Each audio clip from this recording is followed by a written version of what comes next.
want, I got what you need. Shorty, what you want, I got what you need. I'm all the way up, all the way up. I'm all the way up, all the way up. I'm all the way up, all the way up. I'm all the way up.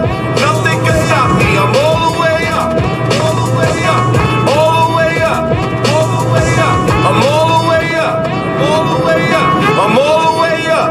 Nothing can stop me. I'm all the way up.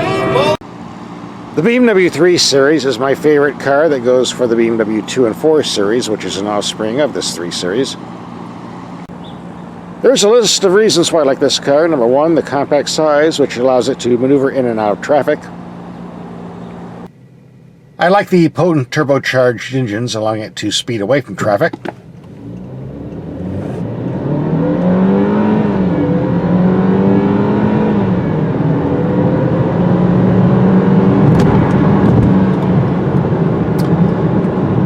And I like the German brake system, which stops first time every time the way it should.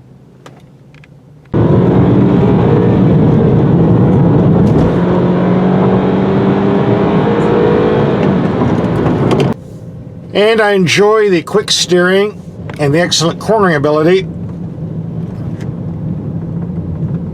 as we'll demonstrate on our test turning circle.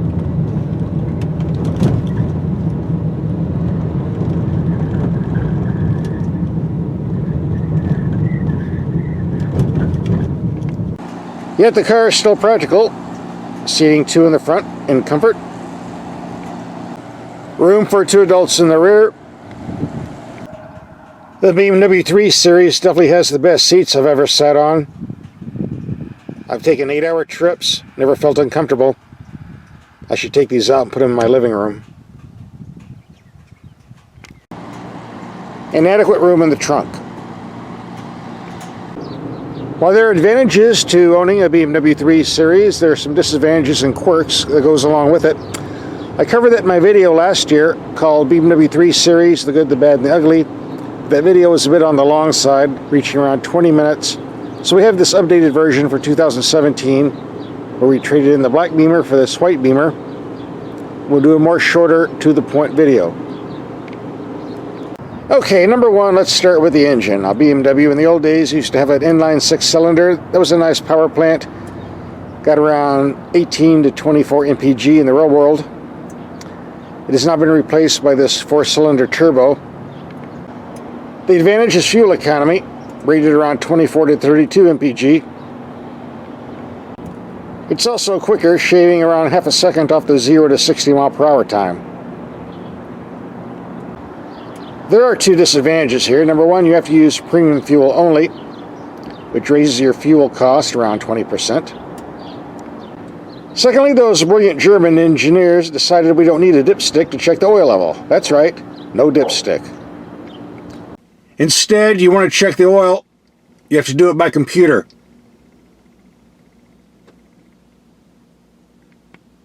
On cars with a dipstick, you do it when the engine's not running, so you can measure how much is in the oil pan.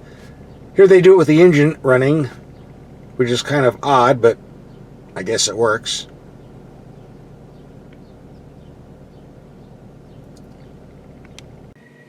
Well, it went up to 100%, so I guess the oil level's okay. Here's something you might want to know. If you miss your dealer's scheduled oil change, even by 1 mile, their check engine light will come on and will not go off until the dealer changes the oil. If you want to go down to that Jiffy Lube place and have it done for 30 bucks, go right ahead, but this light will not go out. The dealer has a special tool to remove this code and remove the light. I'm told you can buy the special tool to remove the engine light on the internet. I think they were 40 bucks at one time. But if you're in warranty, better to go to the dealer so you don't void your warranty. By the way, all the things I'm talking about also apply to the turbocharged 6-cylinder engine, putting out more than 300 horsepower, which I would like to get my hands on, but have not been able to yet. So for right now, we'll be driving the 4-cylinder model. When driving a BMW around tight corners, it's very important to keep your eyes on the road. Don't be looking down there. that can cause an accident. It's a long drop. Oh, warning. Warning. If you watch my videos, you know what's coming up next. Where is he? Freddy the Frog. They get pretty large out here because of the water they drink. Say goodbye to YouTube, Freddy. Time to hit the road again. We're going to take a highway trip and see what type of fuel economy we can get off this 4-cylinder turbo. Here you go, 33.2 miles per gallon at 71 miles per hour. Not bad. Go all the way up. I'm all the way up. All the way up. I'm all the way up. Nothing can stop me. I'm all the way up. Show it what you want, show it what you need. What you need? My niggas run the game, we ain't never leave, never leave. Counting up this money, we ain't never sleep, never sleep. You got V12, I got 12 V's. Got bottles, got 50-mile trip, 41.5 mpg. Oh, dropped to 41.4. Still not bad. Last night was sedate highway traffic. Today, this is the real world where we have a lot of passing and climbing hills, and the MPG is 28.1, a bit more realistic. Here's the information for our video trip. We did 22.42 hours, 1,050 miles, averaging 24.2 mpg. If anyone wants to mail me contributions to pay for all this gas, send me a check, I'll cash it. Item number 2, all BMWs come with run-flat tires. The selling point of a run-flat tire, should it deflate, you can drive it up to 50 miles to repair center, which saves you the trouble getting in the trunk, reaching for that greasy, dirty spare, and changing it. I guess that's a pretty good deal if you live in the city where there are a lot of BMW and tire dealers nearby. But if you're on a deserted road like this, where the nearest town is 150 miles away, you're going to have a problem because this run-flat tire isn't going to make it. Which wouldn't be an issue if BMW gave you a spare tire, but they don't. Not even a cheapy air pump. Which means if you have a flat with a run-flat tire and no spare in a deserted area like this, and it's a 3-day holiday weekend, you could end up camping in your car. In all fairness, you can't order a donut spare tire and jack system from BMW. They bring them from Europe. I have a bill for that for $698. Not cheap, but better than walking. A better idea is to go to your local junkyard, your recycling center, find a BMW tire and wheel for around $150 to $200, and get a universal jack for around $50, and stick it in the trunk. Save yourself some money. As far as finding a lug wrench to match these BMW bolts, you're on your own with that. I haven't priced one lately. Which brings us to the cost of replacing a run-flat tire. Last time I went to the BMW dealer, they wanted $480 a piece, around $1,800 to $2,000 for a set of 4. Compare that to a conventional high-performance tire, which should run you around $250 or $1,000 for a set of 4. Go with that, you'll save yourself a lot of money, enough to buy that compact BMW spare for $700. Last but not least, this brings us to the BMW 3 Series suspension, which is actually one of the better ones in the world. Very good handling, great high-speed stability, and a very comfortable ride.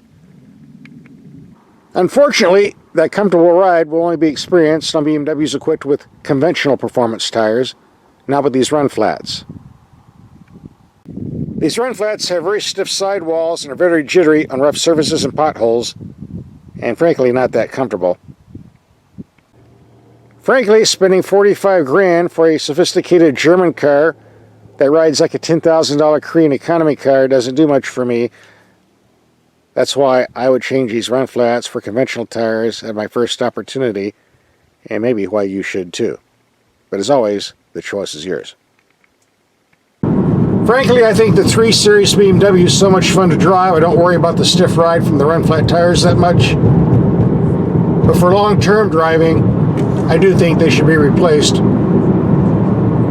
At least I would.